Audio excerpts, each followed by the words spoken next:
Incoming call from Ministry of Science. Irreligionist, João Silva. The mailbox is full and cannot accept any messages at this time. Goodbye. In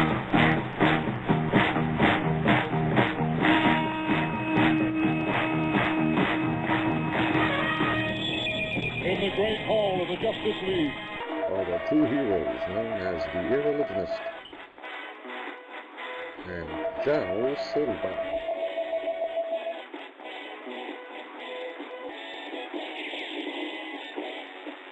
Their mission, to fight injustice, to right that which is wrong, and to serve all mankind.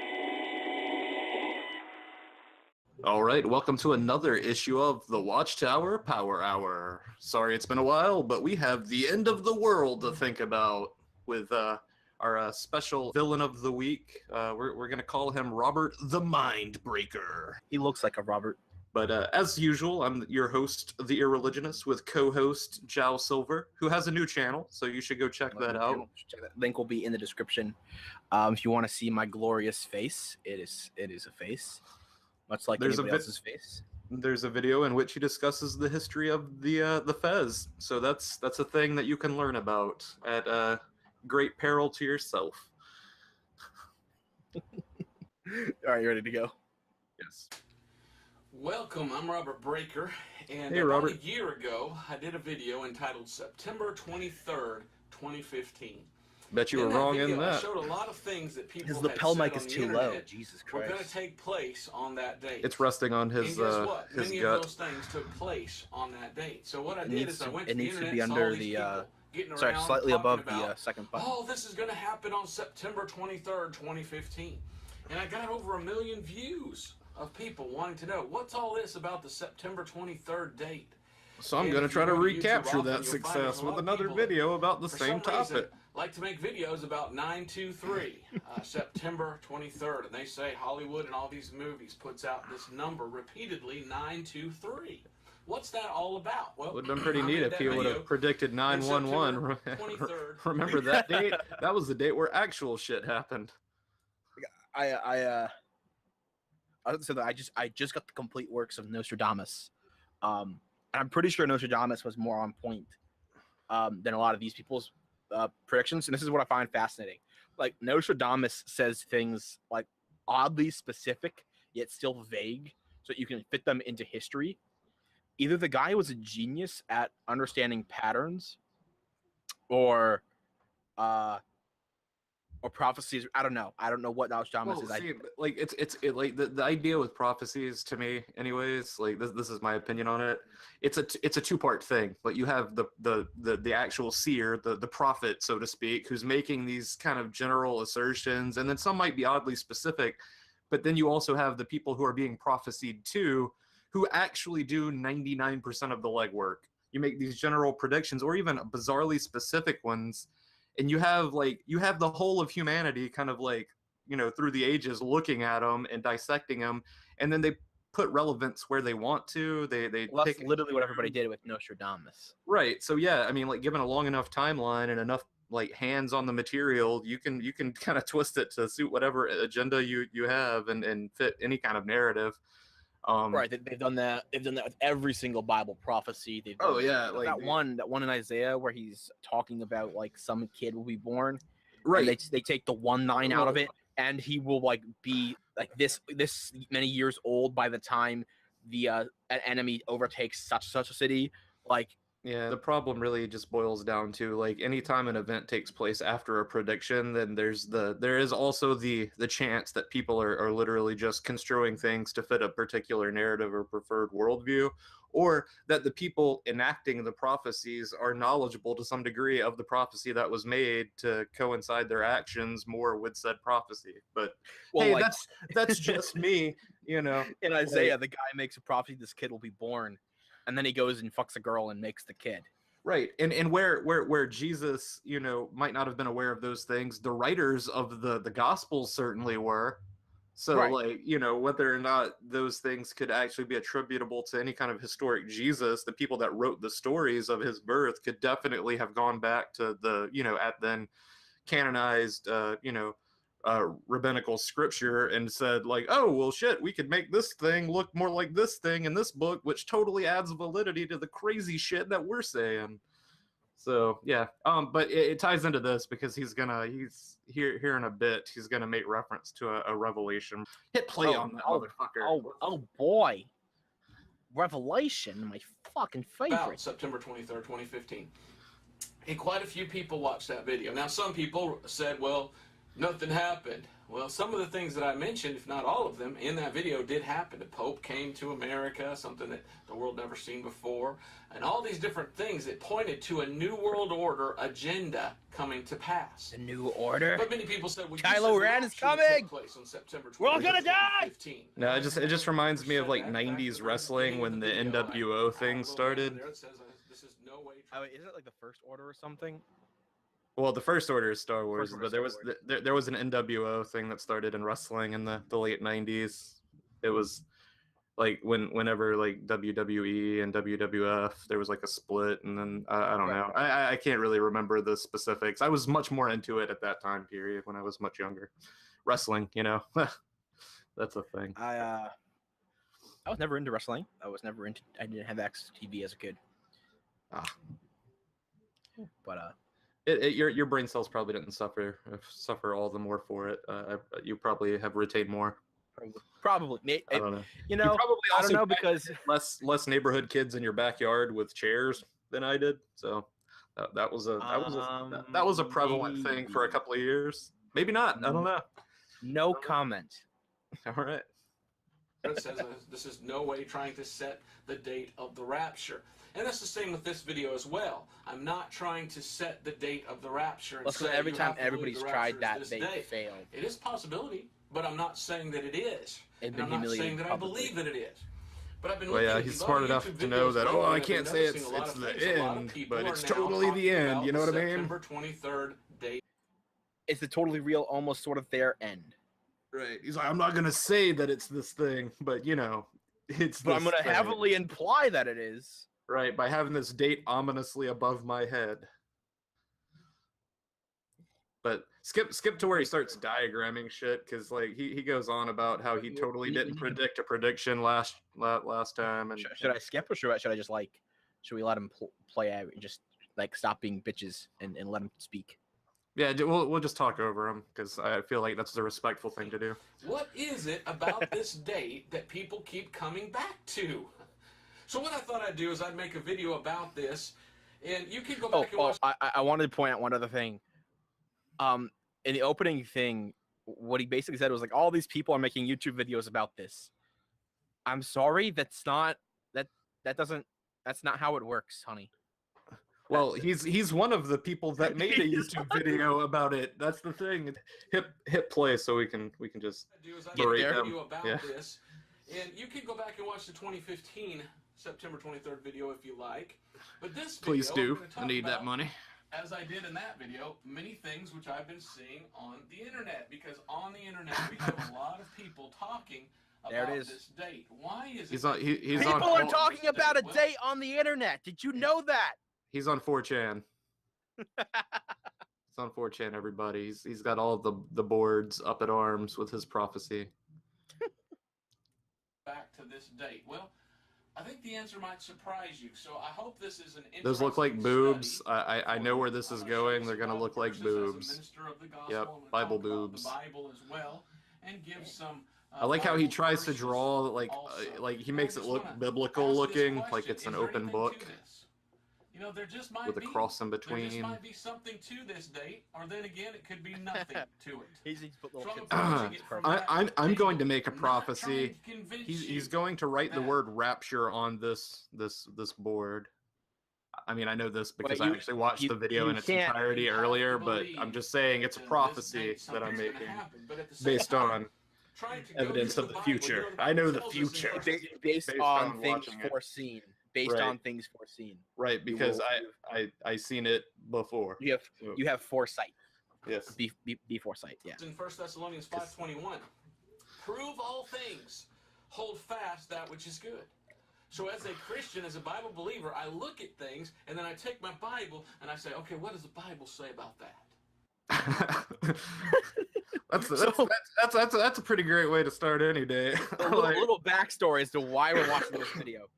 I was talking to a guy on Twitter about this stuff because he was like, I want to talk about what I believe, and I was like, okay, dude, what do you believe? And he just goes off like to the races. He doesn't even open up with I'm a Christian or I believe in. He's just right off to the rapture is coming. Egyptian eyes are the pineal gland, and that's how we can have astral projection in our sleep because it's called lucid dreaming. And I'm like, what the fuck, man? Slow the fuck down. What the hell are you talking about? And this is what he linked me to. And then 3 minutes into this, before he had two things, his two sources. Some people talked about it on the internet, and I looked at my Bible. That's it. That's all he's got. Oh, it gets better. It gets better. And so that's what I want to do with this date that many people are talking about on internet, on YouTube. On internet. On internet. Not the internet. On internet. On internet. It's a website. I want to go get that website now. It's Probably already taken. Probably. No, Nothing to it. Does the Bible say anything about it? And kind of like a reporter, I just want to report on what people are saying. God's forgotten 11th true commandment. or Thou not. shalt Let's not use decide for 4chan, ourselves. dumbass. So the first thing I want to say is that this is when Jesus died. So here's the death of Christ. We know that was We're around arbitrarily 33 sticking that right AD, in the middle. which means that Jesus was born, the birth of Jesus. Before that, 0 AD. We don't know that. Don't use Well, know as if you know it. Like, that's not no. empirically provable. Because that's how that calendar was made. Somebody made up that date. The whole calendar is made up based around this myth. You're right. Based on the presumed, like the presumed date, but you don't know it. Like the Gregorian calendar cannot be like, indicted for its knowledge or lack thereof of Jesus's birth. Like it's just a calendar that we have used, but it's mostly been replaced in most sources by the current era calendar, which uses the same date nomenclature except it's CE instead of AD. So in BCE rather than BC. And didn't they base it off of some other historical event that happened? No, they basically replaced kept it. Yeah, they just replaced it, but now it's current era. Current era. I mean, it would kind of be in before current era. it would be a pain in the. All of our records would have to be changed if we changed the dating system. Our entire history of records, going back through the centuries, would have to be changed. All right, ready to go. Indeed. Christ was born, there was a star in heaven. And that star in heaven was a star that marked the king, the coming birth of Jesus Christ. All right, you can pause it for a sec. We're gonna skip ahead here in a sec. He's talking about the Star of Bethlehem, which he will go on to misspell in the video, and I'll show a picture of him misspelling it and then correcting himself because he misspelled it. And that look at that face. That's a great face. That's the face of knowledge, by the way. But the star that he's referring to, called the Star of Bethlehem. Well, let's take a look at some stuff. This is from some website. I literally just Googled Star of Bethlehem, and it's Jupiter and Venus dancing in the sky tonight. That means they're literally just going to be so close that they appear as one celestial body from the viewpoint of Earth, the place that we happen to be. Hopefully you happen to be on Earth. If not, then hey, alien friends, don't kill us, or do, but wait until I'm dead. So I don't know. Whatever. Let me watch. Yeah, I like to watch from the closet. Just make it look awesome. But basically, the Star of Bethlehem, it might be visible for the first time, and as this thing says, though there is some point of contention about whether it was these same two celestial bodies kind of merging in the view field of observers from Earth. This one's stating that, like I said, it's Jupiter and Venus. Basically, like they become visible and they become so close, through our viewpoint that they look as one bright star, and then that would be the one that they equate to the Star of Bethlehem. However, if you just scroll over to the Wikipedia article on a Star of Bethlehem, there's a lot of entries that just refer to it being mostly an allusion in biblical allegory fashion to various things and having potential meanings and being ominous signs. But they refer to planetary conjunction as being a possible explanation.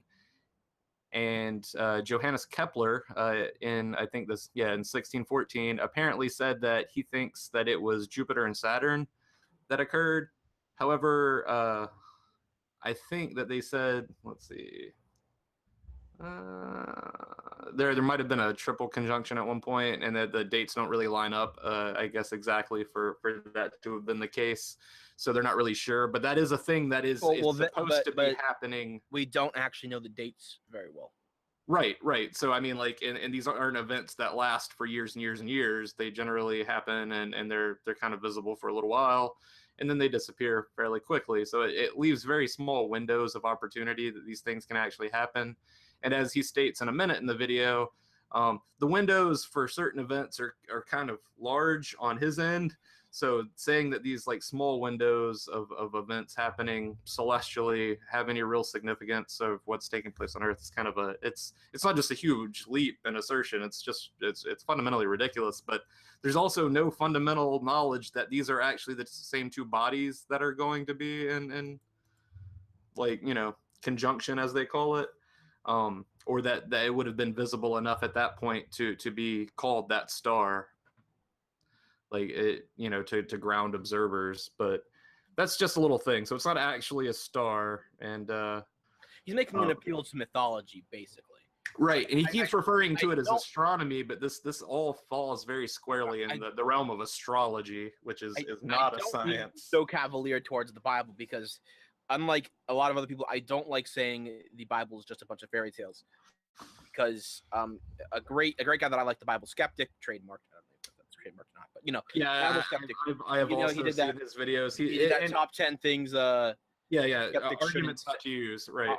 And one is that the Bible is just fairy tales, because it's not. It's a collection of a lot of different types of writing. I don't know if you actually watched the last video I made about the Bible in schools, but I actually touched on that. I don't think it's especially significant in human literature, that it deserves more attention than other literary works, but I do think it's important as a means of understanding a time, place, and culture that grew up with these myths as reality, and it tells a lot about their cultural aspects from, like, you know, the point of view of arts and literature and learning. It has the same historical context as the Code of Hammurabi or the Epic of Gilgamesh. Right. Well, and I actually in this generation, it would be like studying Harry Potter. Well, I actually drew the same, except I say Plato's Republic and Gilgamesh in the video. But I totally agree. Like, it has as much value. I don't think it has specifically more value, and I'm fairly certain that the dubious context in which it's going to be taught in Kentucky has very little to do with that merit, more than you know. Like, I think it's like, you know, probably in there to kind of weasel in more dogmatic biblicism. But that's treating it as a historical source doesn't require saying, since we're treating it as a historical document, means that we believe it's true. It means that this was an ancient text that was written by an ancient people. Nor does validity of one part mean wholesale validity of the whole thing. Like, you also have to assume that cannot be accurate, because there's actual historical texts that were written in a much more historical mindset that they know have, like, there are parts that are widely inaccurate, you know, like, and there's so like the whole Exodus never happened. Exodus never happened. We don't know if Moses was a character. We know Solomon was a character. David was a character. But you would think that there would be more Mosaic reference outside of Jewish tradition if he were, like, just by nature of the events attributed to him in the Bible. But I digress. The point of me showing this article was just to kind of give a little backstory on what the Star of Bethlehem actually is. It's not actually a star. It's just a convergence of luminescent celestial bodies. And for all the people who are, like the guy who sent me this video, who are concerned and take that stuff as very serious, astrology and astronomy itself contradicts what this guy is saying here. Push play. You can skip ahead a little bit. He's going to talk about how the star is going to make an appearance in 2015, blah, blah. Like, how far ahead? There we go. Okay. Yeah, just let it play. That's how many descendants that there'll be from the He's saying that 2,000 years before the birth of Jesus, give or take, Abraham was born. And on the ground.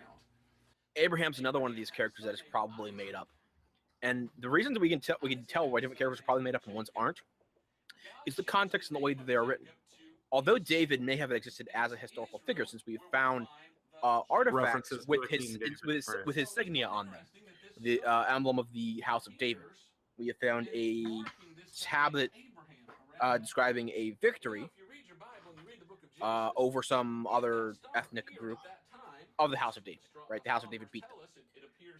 Although those things may be true, a lot of the stories in the Bible are probably not true, like the whole cave scene with Saul. That probably never happened. We have no idea of knowing if that happened or not. So, again, Abraham is one of those characters that probably didn't exist. So take that with a grain of salt. I'm taking it with a grain of salt. And yet, in his day, if Abraham would have gone out the back of his tent and looked up, he would have seen this really bright star that only appears every 2,000 years. And how interesting that every time that star appears, it's always connected with something that would do with the Jews.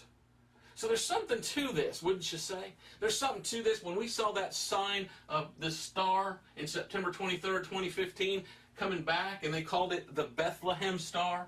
Why did they call that the Bethlehem Star? Because that was the same star, astronomers are saying, that appeared here. He's reiterating things for which he cannot prove. And he just keeps asserting them as if they are known facts. Anyways, so skip ahead a little bit because he starts talking about Jupiter's progression through a constellation that he cites as being important, and I can explain both why it appears that way to him in probably more succinct way than he can, and then why it's dumb. Where? Yeah, just skip ahead a little bit. Just when he'll start drawing on the side over here in a sec. I was trying to find a good list of incidents that happened in 2015, and I couldn't find it. Oh wait, yeah, just let it play for a sec. Okay.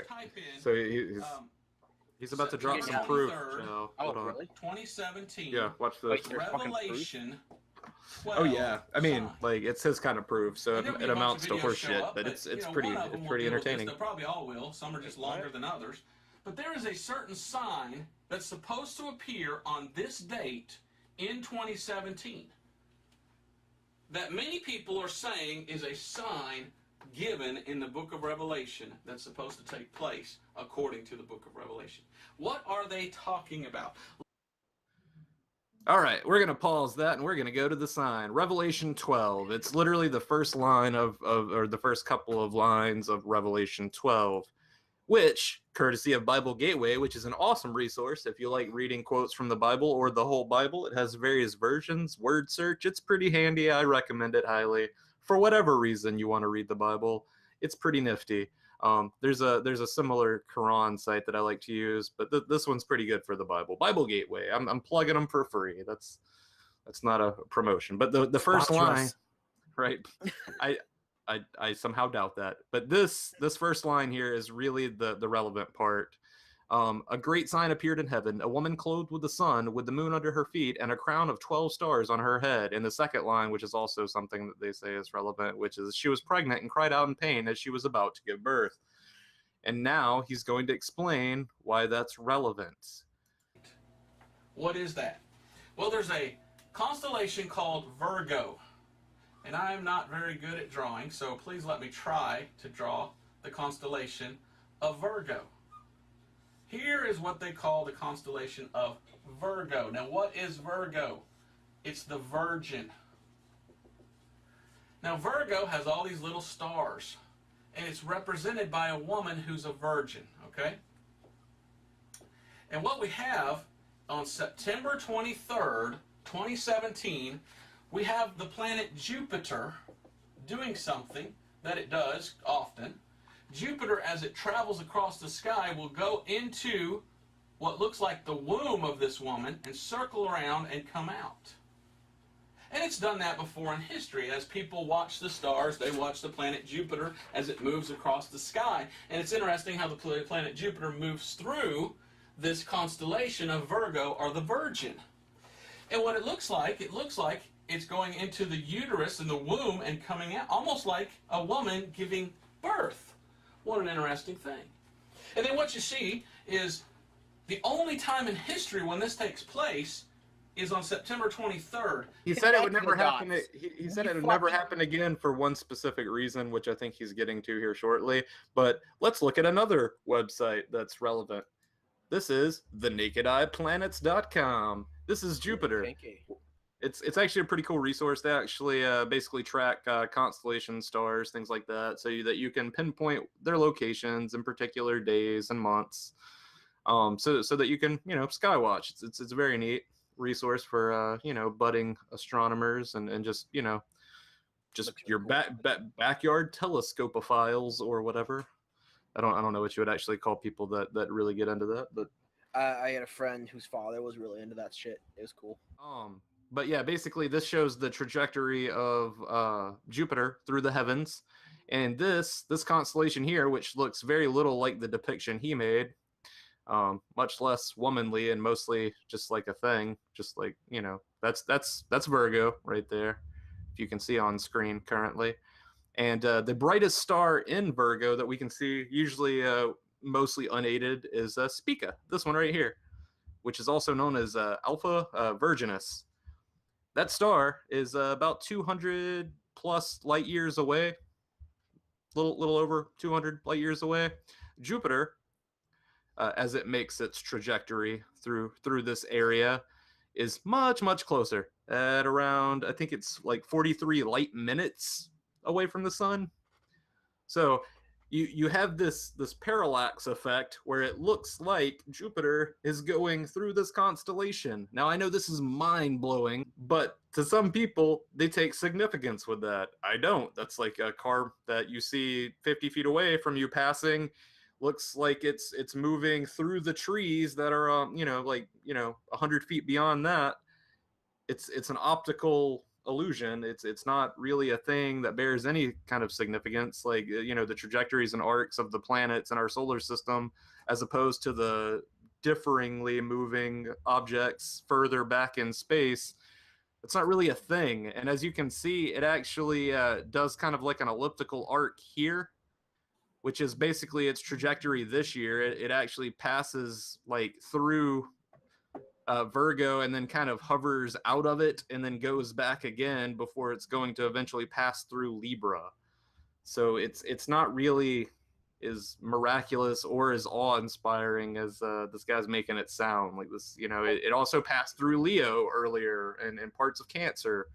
So a planet moving through, it doesn't really symbolize a birth. And if you look at it, it almost misses the constellation entirely. It literally is only like pinging the hand, and then like I guess whatever, the knee. Like I don't know if this guy knows how births work, but that doesn't seem to be accurate.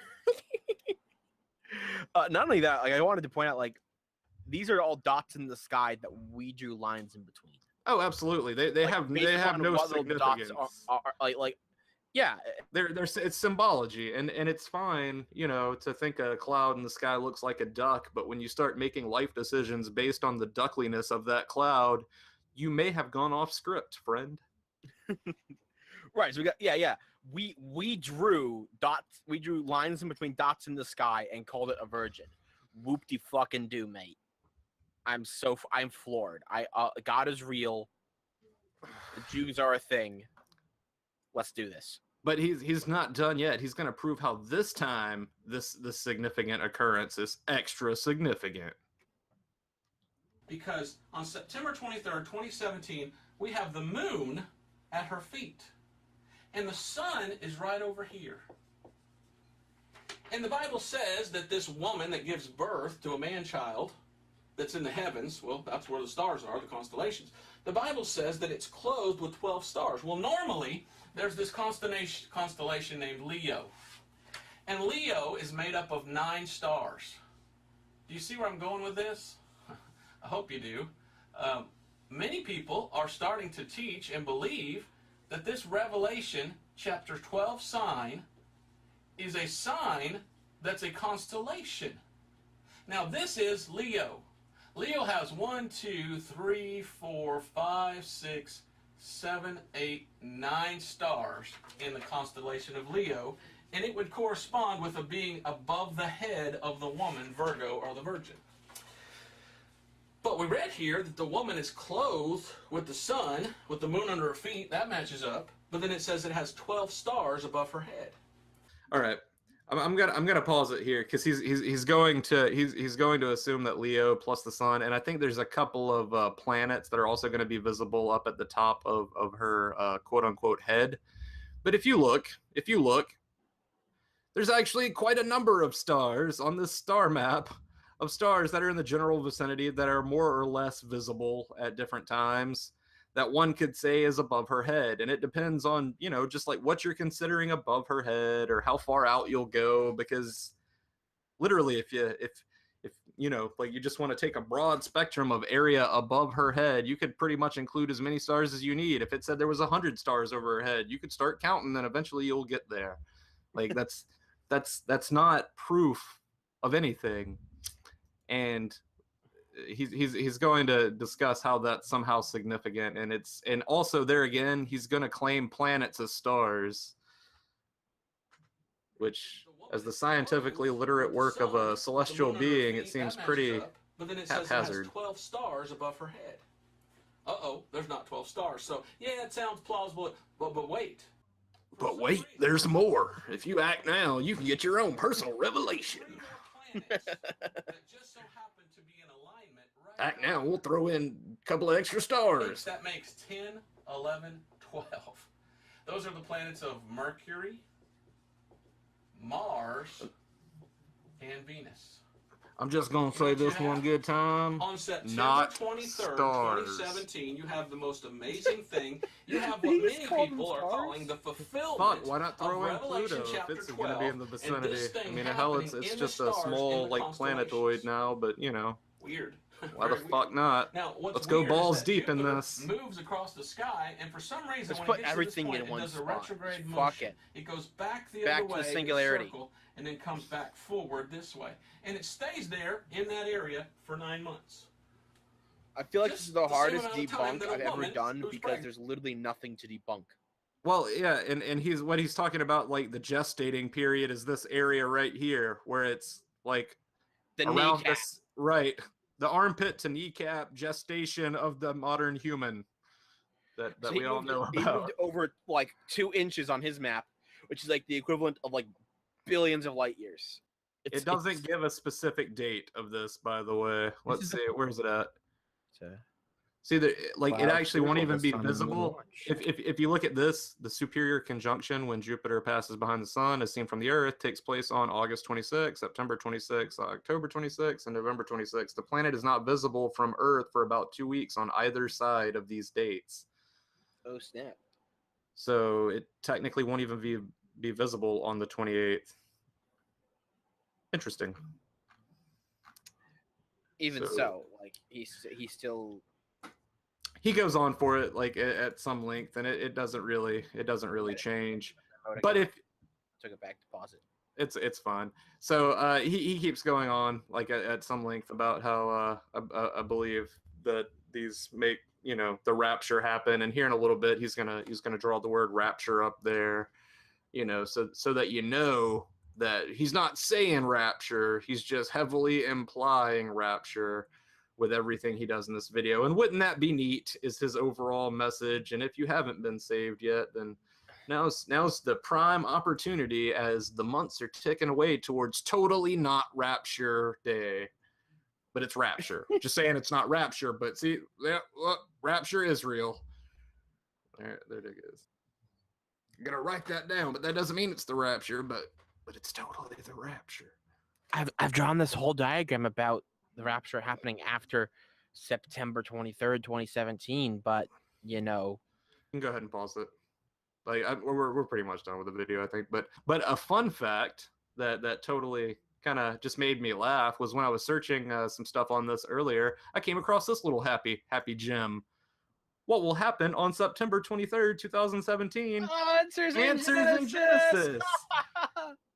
They debunked this. Answers in Genesis. Now, of course, they do take a biblical worldview on debunking it, which one can appreciate the meta insanity of it. You know, it's one religious person debunking another religious person that share probably a lot more in common than we do with Answers in Genesis.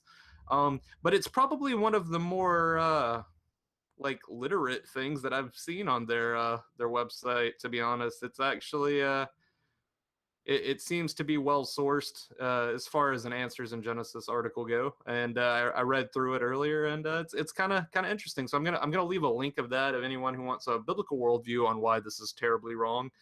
If you didn't like our more secular, poking fun, less scientific than I would like version of that, then you can get their less scientific version. It's kind of hard to be super scientific about this. Like, I almost felt bad debunking this guy. Like, it's just it happens so bad. Look at him with his little whiteboard, just like trying so hard to draw draw little lines between the dots. It's like a little kid trying to connect the dots. Well, Like it looks stars. like the scribblings of a drunk person on a napkin in the Waffle House. You know what I mean? Like, he's one step away from being that guy with a cardboard sign that says "The end is nigh" on a street corner. He is a street corner demagogue that just happened to have started a YouTube channel instead of just doing the respectful thing. He's on the corner of YouTube. He's on the street corner of YouTube. He's got 100,000 subscribers, man. Like, if that's the corner, I want a slice of that corner. I can doomsday prophecy. Hey guys, the world's gonna end tomorrow. Better subscribe now.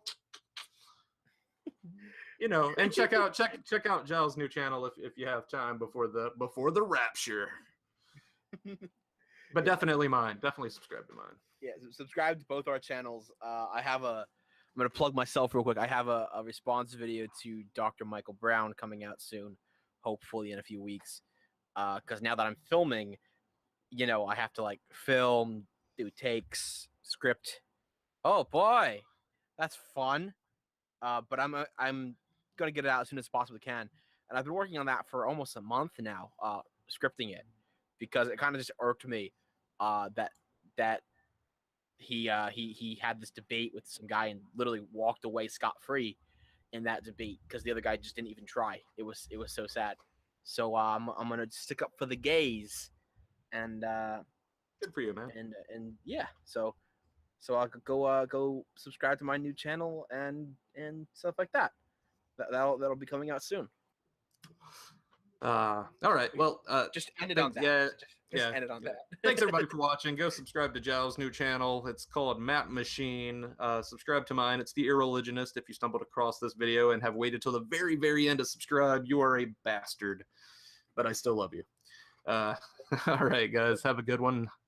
And until next time, stay scientific, bitches.